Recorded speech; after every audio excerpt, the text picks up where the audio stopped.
The non-household market opened to competition in April 2017. We've seen a slow start. We've had, I think, about 70,000 switches now in the market. A lot of those have been with the bigger customers, which is of course exactly what we would expect. And we know that some customers have been advised, for example, by brokers to wait for 12 months before they engage in the market. So I think we'll really start to see things picking up. One thing we have seen is a large number of applications for self-supply licences.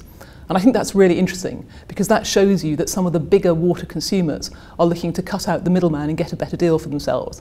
Yes, we've been following the introduction of the competition in the non-household market carefully. It's early days. Levels of switching have been relatively low so far, but on the other hand, they are picking up. There have been a few interesting cases of self-supply now, and Marston's have just joined that.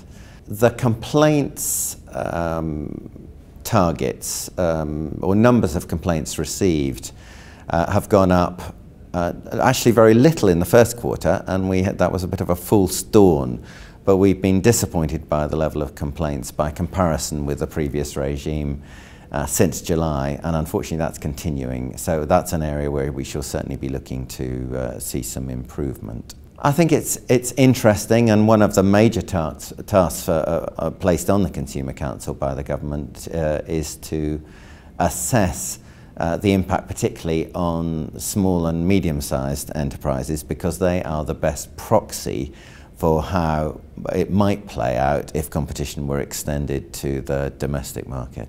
So in terms of the reforms in the non-household market, we have seen some switching, just like we did in Scotland, and I think there can be great opportunities from really increased water efficiency, especially of course with our business customers, especially considering the water deficit that most of us are facing over the next 30 years. So I think the role is there for the retail market to really play a role in facing into the customers and finding clever ways for them to be innovative and do more for less.